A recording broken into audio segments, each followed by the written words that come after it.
అదే మరి ఎరువులు తగ్గాలి. మన రైతుల్లో కూడా మనం కూడా గుర్తుపెట్టుకోవాలి. ఈరోజు సర్టిఫికేషన్ వచ్చింది అంటే మీరు పండించే పంట ఆటోమేటిక్గా ఏమేమి ఉన్నాయో అవన్నీ వస్తున్నాయి. రెండోది, ఎక్కడికక్కడ ట్రేసబిలిటీ వస్తూ ఉంది. ఏ రైతు ఏ పొలంలో పండించాడు, దానికి ఏమేమి వేశాడు, అవన్నీ వేసుకొని ఇప్పుడు ఫోన్లో మీరు చూసుకున్నట్టు వాళ్ళు ఫోన్లో కొట్టి క్యూఆర్ కోడ్ చూసుకుంటే పలాని ఊర్లో పలాని పల్లెలో పలాని పొలంలో పలాని రైతు పండించాడని అది కూడా ప్రాసెస్ చూసి ఫెర్టిలైజర్ వేయలేదు, పెస్టిసైడ్ వాడలేదు, ఇది తింటే నా ఆరోగ్యం బాగుంటుందని అదే తినే పరిస్థితికి వచ్చారు. ఈ విషయం మీరు గుర్తుపెట్టుకోవాలి. ఇలాంటివి వచ్చినప్పుడు ప్రకృతి సేద్యానికి ముందుకు పోవాలి. మన రాష్ట్రంలో ప్రకృతి సేద్యం మనం బాగా చేస్తున్నాం. 12 లక్షల ఎకరాలు లాస్ట్ ఇయర్కి వచ్చాం. ఈసారి ఇంకొక 6 లక్షల ఎకరాలకు వెళ్తున్నాం. 18 లక్షల ఎకరాల్లో ప్రకృతి సేద్యం చేసే ఏకైక రాష్ట్రం భారతదేశంలో మన ఆంధ్రప్రదేశ్ రాష్ట్రం అని చెప్పి నేను మీకు తెలియజేస్తున్నా. నేను ఎప్పుడూ 14-15 ముఖ్యమంత్రి వచ్చినప్పుడు అప్పుడైనప్పుడే పాలేకర్ అయితే ఇదే మరిగా ఆయన ఒక పద్మశ్రీ అవార్డు తీసుకొని ప్రకృతి సేద్యాన్ని ప్రమోట్ చేస్తా ఉంటే ఆయన్ని పిలిపించి మొత్తం చేశాం. ఆ తర్వాత విజయ్ కుమార్ పెండే కంటే మీకు అందరికీ తెలుసు, వెంకట సుబ్బయ్య మంత్రిగా ఉండేవాడు కేంద్రంలో. ఆయన కొడుకు ఐఏఎస్ అయితే ఆయన రిటైర్ అయితే బలవంతంగా నేను ఒప్పించి పెట్టా. బలవంతంగా ఒప్పించిన ఇప్పుడు ఆనందంగా చాలా హ్యాపీగా పనిచేస్తున్నాడు. మంచి ఫలితాలు సాధించే పరిస్థితికి వచ్చారు. మీరు ఒక్క విషయం గుర్తుపెట్టుకోవాలి. ఈరోజు పంజాబ్, ఒకప్పుడు పంజాబ్ ఆంధ్రప్రదేశ్ 2 రాష్ట్రాలు దేశానికి అన్నం పెట్టాయి, అన్నదాతలుగా ముందుకు వచ్చారు. ఈరోజు మీరు చూస్తే పంజాబ్లో ఒక ట్రైన్ 2 ట్రైన్లు ఎవ్రీడే ఢిల్లీకి వస్తాయి, స్పెషల్ ట్రైన్స్. ఆ 2 కూడా క్యాన్సర్ పేషెంట్లు తీసుకొచ్చి ట్రీట్మెంట్కి వచ్చే పరిస్థితికి వచ్చారు. ఒకప్పుడు నేను చిన్నప్పుడు చూశాను, మా తల్లిదండ్రులందరూ కూడా ఇంటికి ఏం కావాలో అన్ని మనమే పండించుకున్నాడు. అవునా కాదా అని మిమ్మల్ని అడుగుతున్నా. కూరగాయలతో సహా ధాన్యంతో సహా ఇంటికి ఏం కావాలో అన్ని పండించుకున్నాం. చాలా జాగ్రత్తగా చేశాం. ఇప్పుడు మనలో కూడా మార్పు వచ్చింది. అందుకే ఈ సమస్యలు వస్తున్నాయి. మళ్లీ ఈరోజు మార్పులు మారుతున్నాయి. ఈరోజు ఇంకొక పక్క మనందరికీ ఇవన్నీ ఉన్నాయి. మీరందరూ ఒకటే గుర్తుపెట్టుకోవాలి. పోయిన 5 సంవత్సరాలు 19, 24 భూసార పరీక్షలు కూడా నిలిపేశారు. నేను ముఖ్యమంత్రిగా ఉన్నప్పుడు సమైక్య ఆంధ్రప్రదేశ్లో భూసార పరీక్షలు పెట్టి భూసార పరీక్షల ఆధారంగా మైక్రో న్యూట్రియంట్స్ ఇచ్చి తర్వాత ఏదైనా బ్యాలెన్సింగ్ ఉంటే ఇస్తున్నాం.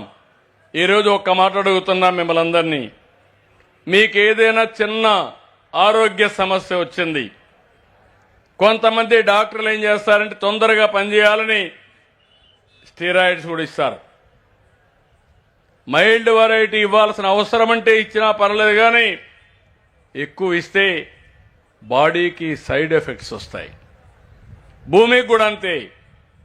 ఈరోజు మీకు యూరియా తక్కువ ఖర్చుకు వస్తుందని యూరియా ఎక్కువ వేస్తున్నారు. అది ఎవరు చెప్తే వేస్తున్నారంటే ఆ షాప్ వాళ్ళు చెప్తే వేస్తున్నారు. అంటే దీనికి ఒక శాస్త్రీయత లేదు. ఇప్పుడు మనం అందరం కూడా బ్రహ్మాండంగా టెక్నాలజీ ఏజ్లో ముందుకు పోతున్నాం. నేనే టెక్నాలజీ ప్రమోట్ చేశాను. ఈ సెల్ ఫోన్లు వచ్చినప్పుడు నన్ను అందరూ ఎగతాళి చేశారు. ఈరోజు సెల్ ఫోన్ లేని వాళ్లే లేరు. అందుకే దీనికి విరుగుడు మార్గం మీకు ఒకటే చెప్తున్నా. ఎప్పటికప్పుడు అగ్రి లిటరేచర్ని కొత్త విధానాలన్నీ కూడా రైతు దగ్గరికి తీసుకురావాలి.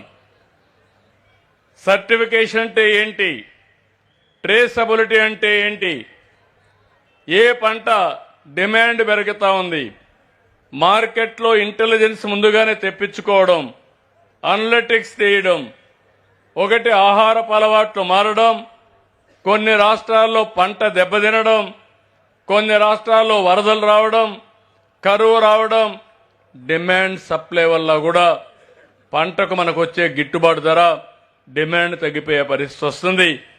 ఇలాంటి టెక్నాలజీ అన్ని అందుబాటులో తీసుకొస్తాం. అందుకే మీ అందరికీ చెప్తున్నా, అగ్రికల్చర్లో టెక్నాలజీ, దీన్నే అగ్రిటెక్ అంటున్నాం. మూడో ప్రిన్సిపల్గా నేను మాట్లాడుతున్నా. ఈరోజు అగ్రిటెక్ కోసం బిల్ గేట్స్ ఫౌండేషన్ నుంచి సహకరించడానికి ముందుకు వస్తున్నారు. ప్రపంచంలో ఉండే నాలెడ్జ్ కానీ టెక్నాలజీలు కానీ తీసుకురావడానికి ముందుకు వస్తున్నారు. ఇంకో పక్క ఇప్పుడు కూడా నేను రైతులతో మాట్లాడితే కూలీలు దొరకడం లేదని బాధపడుతున్నారు. ఇది యథార్థం. ఎప్పటి నుంచో నేను ప్రయత్నం చేస్తున్నాను, నరేగా వ్యవసాయానికి అనుసంధానం చేయాలని. ఒక స్టేజ్లో కేంద్రంలో వ్యవసాయ శాఖ మంత్రిగా ఉండే వ్యక్తిని, మాజీ ఆయన సీఎంగా ఉండేవాడు అప్పుడు మధ్యప్రదేశ్లో, చౌహాన్ గారు ఆధ్వర్యంలో కమిటీ వేశారు. దురదృష్టం, ఆయన కమిటీ రిపోర్ట్ ఇవ్వలేదు. మళ్లీ నేను ప్రధానమంత్రి గారితో మాట్లాడతా, ఎంతవరకు వీలైతే నా ప్రయత్నాలు చేస్తానే ఉంటా. కానీ మీ అందరినీ ఒకటే కోరుతున్నారు, అది వస్తుందని ఆశపడి అసలు పని మానేస్తే మాత్రం కరెక్ట్ కాదు. ఈరోజు మీరందరూ చూస్తే నేను ఒకటే ఆలోచిస్తున్నాను. శాటిలైట్లు వచ్చాయి, మనమే తిరుపతిలో స్పేస్ సిటీ పెట్టాం, శ్రీహరికోటలో లాంచింగ్ ప్యాడ్ ఉంది, దానికి సమానంగా శాటిలైట్లు కూడా తయారు చేస్తాం. ఇప్పుడు శాటిలైట్ని అద్దెకు తీసుకున్నాం మనం. ప్రతి నెల ఒక్కసారి శాటిలైట్ తీసుకుంటే భూసార పరీక్షలు చేయడానికి అవకాశం ఉంటుంది. భూసార పరీక్షలు తీసుకుని ఏ పంట వేశారో కూడా తీసుకోవచ్చు. ఇక్కడ ఎంతమంది కూర్చున్నారో కూడా శాటిలైట్ మ్యాప్ తెప్పించుకుంటే ఎంతమంది కూర్చున్నారో కూడా తెప్పించుకోవచ్చు. ఇక్కడ సీసీటీవీ కెమెరాలు పెట్టారు. ఒకసారి మిమ్మల్ని అందరినీ రన్ చేస్తే మీ అందరి ఫోటోల ఆధారంగా ఏ వ్యక్తి ఎక్కడున్నాడో అది కూడా చూసుకునే అవకాశం వస్తుంది. ఇప్పుడు మీ ఫోన్లన్నీ ఉన్నాయి, ఇక్కడంతా ఉన్నారు. ఆ ఫోన్ డేటా తీసుకుంటే ఎవరెవరు ఈ మీటింగ్కి వచ్చారో అటెండెన్స్ కూడా తీసుకునే అవకాశం వస్తుంది.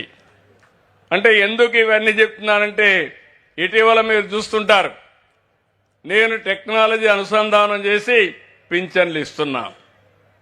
పింఛన్లు ఇస్తే 65 లక్షల మందికి ఇస్తాం. ఏ నిమిషంలో ఇచ్చారో నాకు వస్తుంది, ఎవరిచ్చారో వస్తుంది, ఎక్కడిచ్చారో వస్తుంది. ఒక మీటర్ అటు ఇటు అక్కడ ఇచ్చారు, ఇంటి దగ్గర ఇచ్చారా, లేకపోతే నరేగా వర్క్షాప్ ప్లేస్లో ఇచ్చారా, హాస్పిటల్లో ఇచ్చారా, ఎక్కడిచ్చారో వచ్చేస్తుంది.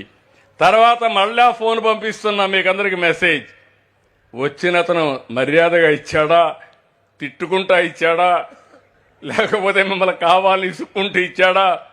మిమ్మల్ని ఒక స్టేక్ హోల్డర్గా చూడాలి తప్ప ఏదో భిక్షం వేసినట్టు విసుక్కొనిస్తే అది తప్పనే ఉద్దేశంతో అది కూడా పెట్టా. అంటే టెక్నాలజీతో ఇవన్నీ సాధ్యం. అందుకే నేను ఈరోజు డ్రోన్స్ ఉపయోగిస్తున్నాం, ఇంకో పక్క శాటిలైట్ ఉపయోగిస్తాం, సెల్ ఫోన్స్ ఉపయోగిస్తాం. ఇవన్నీ ఉపయోగించి మీ అందరికి కూడా యాక్యురేట్ డేటా తెప్పిస్తాం. నేను ఇంకా నెక్స్ట్ లెవెల్కి వెళ్తున్నా. గ్రోమోర్ ఉంది, ఇప్పటికే వాళ్ళ సెంటర్కి పోయి వచ్చాను. మొన్నే వాళ్ళ మేనేజ్మెంట్ వచ్చారు. ఉండే వాళ్ళల్లో కొద్దిగా బెటర్గా పనిచేసేది గ్రోమోర్ పనిచేస్తా ఉంది. అవునా కాదా అని మిమ్మల్ని అడుగుతున్నా. అవునా? అయితే ఇంకా నేర్చుకోవాల్సింది చాలా ఉంది. వాళ్ళు కూడా డ్రోన్ పెట్టి మందు కొడుతున్నారు, పురుగు మందు కొడుతున్నారు. నేనేమంటున్నానంటే, డ్రోన్లో కెమెరా పెట్టి ఎంత పురుగుందో ఏ మొక్కకుందో ఆ మొక్కలోనే పురుగు మందు కొట్టాల. అది నా టార్గెట్. అది ప్రిసిషన్ ఇన్ అగ్రికల్చర్. అట్లా కాకుండా యూనిఫామ్గా కొట్టుకుంటా పోతే జోబులో ఉండే డబ్బులు గుల్లైపోతుంది, కానీ